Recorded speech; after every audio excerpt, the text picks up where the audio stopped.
I was a kid. I was pretty young. A man walked into our house and with a machete, he threatened that he was going to kill me and my mother, anyone else that was in the house. We ran out of the house. We were in our underwear. It was broad daylight, and all the neighbors were outside because it was the middle of summertime. And the man ran out of the house, chasing us down the street with a machete. My mother yelling, trying to protect me yelling, trying to protect my mother. And we're in our underwear. Everyone in the neighborhood can see us. And I'm embarrassed, I'm scared, I'm angry, I'm helpless. And one of the neighbors, I guess, called the police. And when the police show up, they approach the man, and then they leave, and nothing happens because the man was my father. We grew up kind of poor, for real. Just like most people in my neighborhood. But we didn't know we were poor. Our parents, they worked really hard to provide for us, to teach us how to be good men, good women, respectful. My mom was always in church, we were always in church. My mom went to church all the time. She was really a really spiritual woman, really serious about her relationship, with God. My dad, everybody in the neighborhood, in the city, in the state, probably most people in the country knew my father. He was a hard-working man, but he was an alcoholic, a violent, abusive alcoholic. He had problems with rage and anger, and he didn't really know how to deal with it. He didn't know how to handle it. So usually in that case, the people who are closest to you are the ones that get abused the most. As a child, it was puzzling to me how, all the kids in the neighborhood, thought my dad was so cool, and all the adults would go, "Oh, your dad is a great man." He was a good man, but to us, all we knew is we couldn't be at peace in our own home. There was no happiness. There was no joy. There was no looking forward to coming home after school. It was just 24 hours a day in our home. It was walking on eggshells. You never knew what was going to happen. And again, I apologize if this makes anyone angry. This is my experience. Hope my siblings don't take offense to it. But I just feel like I need to share this. So, growing up, my father would come home and he would just be just furious, full of rage, and he would, curse my mother, curse me. My sister at the time, she had left. She left when I was about 10 years old. I was about 8 years old. She went off to Ohio State, to college, whatever. But and my younger brother, he was just so carefree. He still is. He's a great guy, and I love my family. But for some reason, my father always had this violent aggression towards me, and he used to tell me that I reminded him of my mother. So anytime he was angry with her for whatever, just because he wanted to be angry, he was also angry with me, and he would threaten her. And then as the oldest son living in the house, even though I was small and young, I always felt like it was my job to protect my mother from my father. What could I really do? as a child against a grown man. But when you're that age, your heart is bigger than your stature and your abilities. All you know is you love your mother, So anyways, I would always try to protect my mom, and I'll try to skip forward a lot in this whole thing because it's a long. I had to break it up into many videos, I guess, but I remember there were significant times that I remember. I mean, I grew up with so much anger inside, but I was always really quiet. I didn't talk much. I was always reserved. I was never really concerned with what people thought of me because I had too much going on in my head and at my own home to really care about what other people thought about how I dressed or how I spoke or, how I wore my hair and all that crazy stuff, my braids and, different things like that weren't really important to me as a kid because I was really just trying to figure out how to get through life without losing my mind. My home was a constant war zone. I mean, to the point of, I remember one time I came in and I remember I heard my mother yelling, and I saw my dad, with this porcelain clown above her head. Like he was going to smash it on her head. And I was probably 15 at the time or something. And I remember I came up behind him and it was the first time I hit my father. And when I hit him, it broke some of his ribs. I sucker punched him. He didn't know I was coming because he would have destroyed me. I was a child, but I felt so horrible. So then I'm trying to deal with how am I furiously angry with my life and with my father, but my heart breaks for him because of what I did in self-defense of my family, my mother. I was always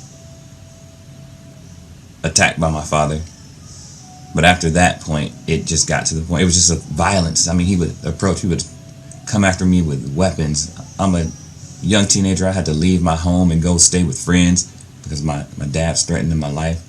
And again, my dad, honest to goodness, I think my dad was a great man. He had a rough childhood, a rough upbringing, and he didn't know how to deal with it.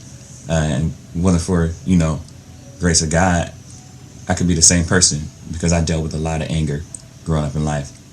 But, just dealing with constantly being threatened by a father with weapons, having to leave your own home while everybody else gets to stay there. I've stayed as a young teenage boy, I've stayed in battered women's shelters because I couldn't stay anywhere else.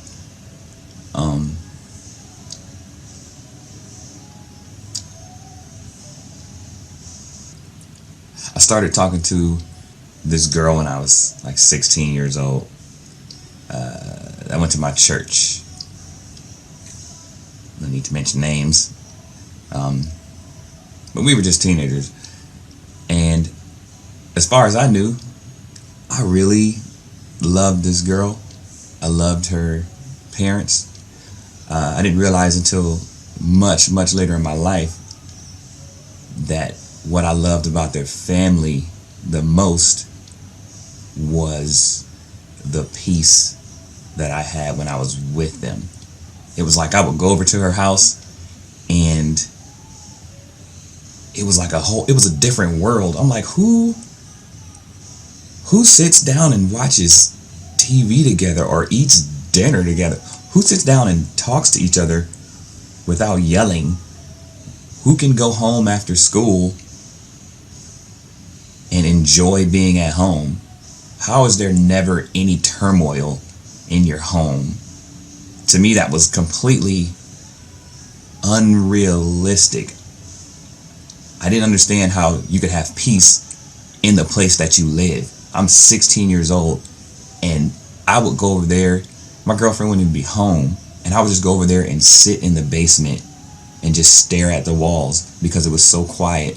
And if anyone did say anything to me, it was pleasant. You know,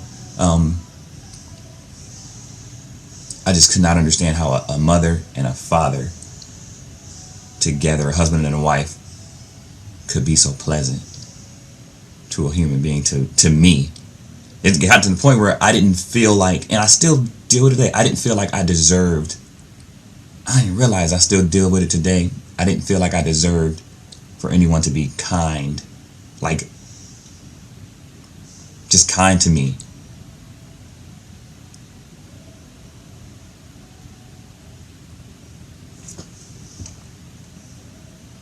So anyways,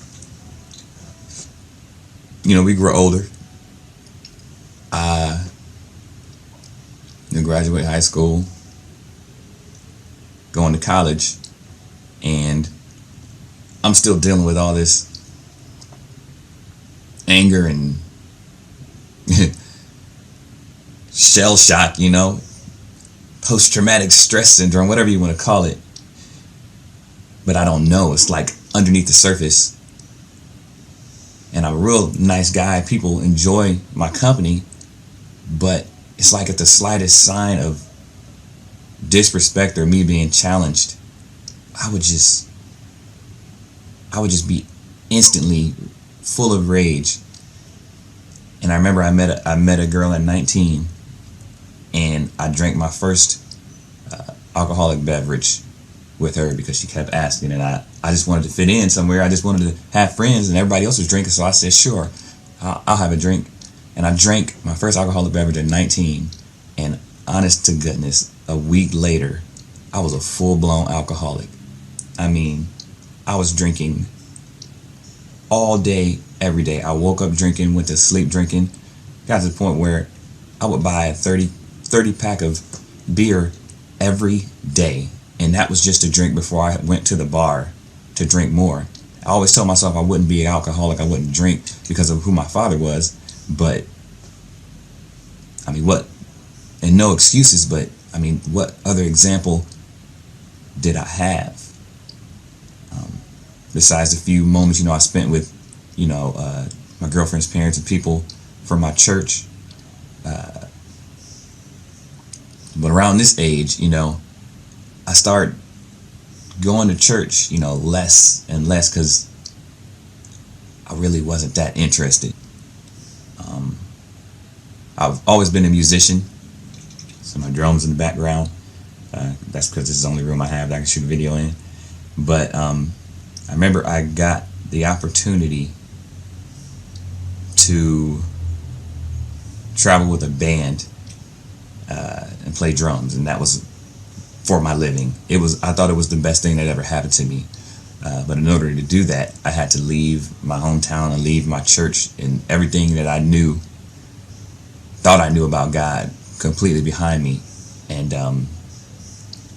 I mean, by this time, I was heavy into alcohol, marijuana, muscle relaxers, pills, Percocets, Xanax, antidepressants. I mean, if it was a pill or a drug, if I could get high or drunk doing it, then I was doing it. I mean, I was high and drunk every day, and I have really dear friends, you know, that know me and know that's just who I was. That's what I did. That became a habit, and then out of that, you know, it was almost like life was setting me up to fail, where all these girls would approach me. And I always tell people, you know, I've never been one to chase girls, but it was like everything that could damage me in life was presenting itself to me, and I just had a real hard time saying no, not because of, you know, the sensual part of it, but I just really loved the feeling of being needed and accepted and wanted. Like, I love the feeling of being wanted by someone because they wanted me, and not even realizing that I was being used. And guys can be used too. I was being used for my, you know, my body, which didn't belong to any of them, and I was being used for a lot of things. I'm not saying this is the case with all, you know, the people that I've known, because I've known some really sweet girls in my life, and great, precious friends. But a lot of times I allowed myself to be used because I was using other people to fill a void that I had. And so I remember I left to go on the road with this band. And first I'm like, man, this is the best time of my life. I had a friend who always used to say, you can keep your alarm clocks and shovels, that ain't for me. And that's what we lived by, you know what I mean? Like, it was music and parties and girls. That was our whole lives. I remember, before I left, I called my pastor on the phone, and I told him that I was going to leave, because I was the drummer at the church. But I always had a really good relationship with my pastor. Even though I wasn't really, with it, I wasn't in church, I didn't have a relationship with God, I had a good relationship with my pastor, and I thank him for that. But I called him, and he said, Aaron, he was a musician, he understood. He said, I'd be lying if I said I wanted you to leave, or if I wanted you to go. He said, but you have to make this decision yourself. He said, pray about it and call me back and let me know what you decided. I remember I called him from the strip club. This is where I spent 90% of my time. They had cheap chicken wings. I really liked chicken wings and beer at the time, so that's where I spent my time. But anyways, I called him from the strip club, and I told him that I had an opportunity to travel with a band and play drums for a living. And he said, pray about it and let me know what your decision is. So I hung up the phone. I didn't pray about anything because I already knew where I wanted to go. But I called him back, and one thing that really stuck with me, he said, well, if this is what you decided to do, if you ever need anything, you can call me, no matter where you are. He said, you can be across the world, across the country, and if you need me, he said, I'll be there. He said, I'll get you from anywhere you need me to get you from. You call me for anything you need. And I remembered that. So I got off the phone and celebrated with all the guys that were convincing me to go and telling me it was the best thing that I could do. And left with this band, not too soon after that. I dropped out of school. I was in college. I left college. And my life became one big party. And I'm sorry again, I miss so many details, but there's a lot of details. On the road, it was my goal to do as much drinking, drugs, sex, as much destructive behavior as I possibly could, to forget about everything that my life was before I left. I got to do a lot of that, but the one thing that I noticed was always being surrounded by people. I was just like so lonely. I was always lonely, no matter who was around. I always felt like this deep loneliness, like my soul was lonely. And for some reason, all the girls that I thought I wanted, or that I thought wanted me, wouldn't talk to me. And I kind of think that was what's leading up to the next part, the next thing that happened. I think all this was kind of working together, and I didn't even really understand what was happening. So I remember we come home from Georgia, and we came back through Iowa, and then we hit Chicago. We left Chicago and we came back home to Ohio. No, we were only home in Ohio for a week, and then we were heading out to Florida the following week to start another part of the tour. I was kind of on a trial period, but I got the permanent gig with the band, and they let me know that. So we got home Friday from Chicago. So Friday night, as soon as I get home, I don't even go to my house. I literally get dropped off at a girl's house that I know, and I'm seeing if she wants to go out to the bar. She didn't want to go to the bar, so I went to the bar by myself. And it's like I go to the bar, and usually when I get to the bar, everybody was there, everybody was ready for me, everybody was waiting, and no one would talk to me. No one I knew was interested in having company with me. And that was Friday night. So Saturday night, I go out again, the same thing. I'm like completely alone. I'm like, what in the heck? Like I don't have any friends anymore at home at all. So I went out, and I was out all night, 2, 3 in the morning. Get home on Saturday night, or really Sunday morning, and my phone rings at 9 a.m. And it was my pastor. He somehow knew that I was in town. And he said, "Hey, what's up, Brother Aaron?" And he was like, "Are you going to come to church today and play the drums for us?" I hadn't played drums in church for a long time. And honestly, I didn't even really remember how to play drums sober. I had been so high and so drunk for so many consecutive days that doing something sober or without drugs or alcohol in my system, it didn't even make sense to me. Like I had no sober coordination. But since he was my pastor and he was my friend, I told him, yeah, I'll come and play drums. I remember I showed up. Church started at 10:30. The music, I didn't really walk in until like 11 o'clock. I was always late because I didn't care. And he just welcomed me, smiled. I sat down, I played a couple songs on the drums. And as soon as I got done playing the drums, I left and went to the strip club. The same one that I left from before I left church the first time. And when I got to the strip club, it was just like nobody there even knew me anymore. And I mean, I was really good friends with like the owners and the managers and all that. And I mean, they wouldn't even really talk to me. I wouldn't get free drinks anymore and, free food and all that. And again, I'm on this island by myself, alone. So all that day, Sunday, I was out trying to figure out what I was going to do. And I ended up going out to they had this little bar called Panini's, or the pub. Left there alone.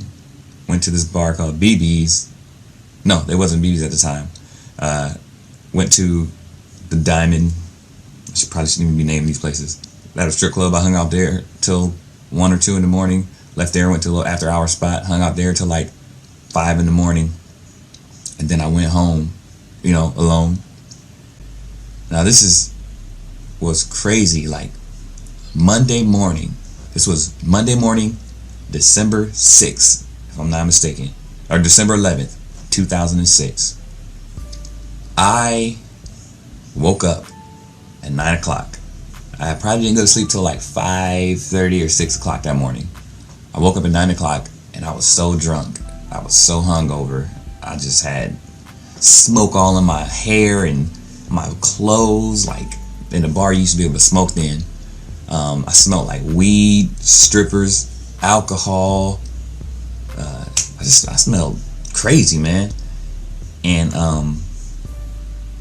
I woke up at 9 o'clock, and I think there had been a girl staying at my house, and she must have been watching my TV because I turned on my TV, and TBN was on my TV, and I know I wasn't watching TBN, so whoever was at my house was watching TBN, and that was a crazy thing too, because there were too many girls with keys to my house. It was careless, I suppose.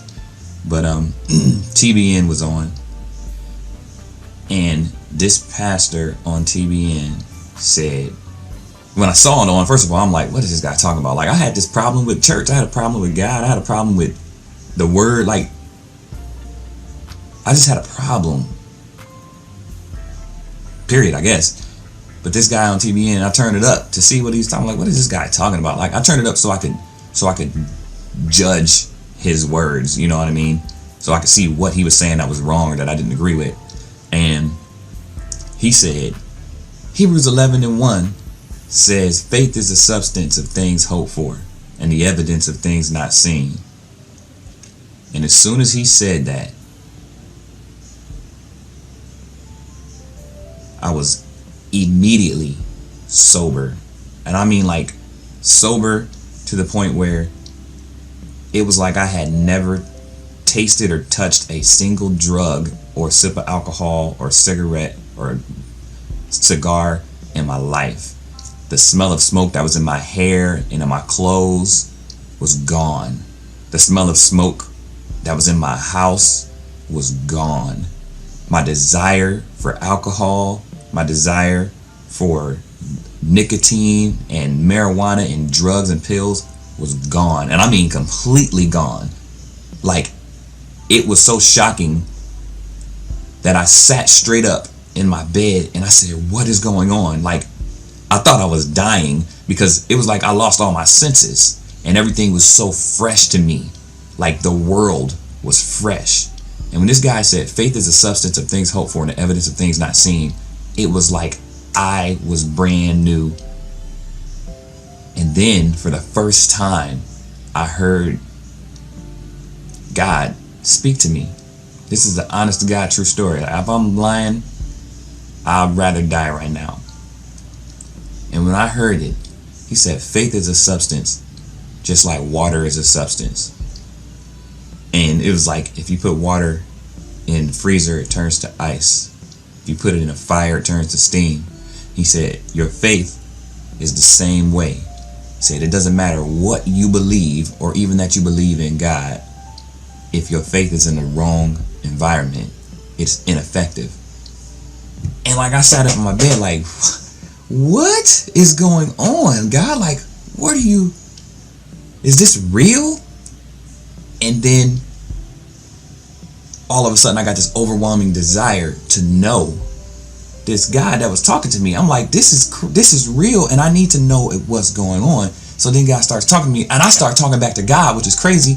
I'm like, God, so what do you want me to do? Like, what are you saying to me? I'm like, all right, I'm done. Like, we're leaving Tuesday. This was Monday. We're leaving Tuesday to go to Florida, and I'm not going to drink. I'm not going to smoke. I'm not going to have sex with girls. I'm going to just be straight edge. I'm going to make my money. And God said, no. He said, you can't even be in the environment. He said, you can't even be in the atmosphere. He said, you have to quit. And I'm like, what you mean quit? Like, this is my only income. This is my livelihood. This is my life. I quit my job. I quit school before I started playing these drums and everything. And God was like, you have to quit. If you want what I have for you, then you have to quit. So, I mean, I didn't waste any time. I got on the phone. I called the band. And, I don't know. I think some of them still mad at me to this day. And this was in 2006. But I called the band. I was like, yo, I have to quit. And they're like, what do you mean? Now, we're under contract. We got agents. And we have obligations that we have to meet. We have paid gigs and things that are already booked. We got a schedule. And I'm like, I have to quit. And they're like, what do you mean you have to quit? We leave tomorrow and you are the drummer. Like, if you want more money, we'll give you more money. That's not a problem. And I was like, I would love more money, but it's not about that. Like, I told him, and no, I didn't know what else to say. I said, God told me I have to quit. And a couple of them cussed me out, called me crazy. There was only one that told me he understood. And I hope he doesn't mind. I mean, his name is Eric. And he told me that he understood and that I have to do what I feel God is telling me to do. And I really appreciated that. Everybody, I mean, they got rid of some of my clothes, sold them, got rid of my hats, threw them out of windows, dumped them in the trash, some of my instruments. I don't know. Some stuff just was gone. They were mad. And I could understand that, but I was just so happy in this new place that, you know, I mean, clearly God is talking to me. Like, the creator of the universe is talking directly to me. And it was in that moment that my life changed. I didn't start following God like a lot of people, you know, think, because I didn't want to go to hell. I mean, if it was a possibility, you know, that could happen. But the reason that I got to know this guy was because I wanted the relationship that I could talk to him back and forth, and that things that I needed or things that I saw other people needed, I would be able to speak to this God, to my God now, and we could make this thing happen, and we could make lives better. He could help me, overcome this. Now the crazy thing about all this is, when this happened, my father was actually in the hospital. He was sick. I hadn't seen my father in months and months. My mom, I didn't know he was in the hospital.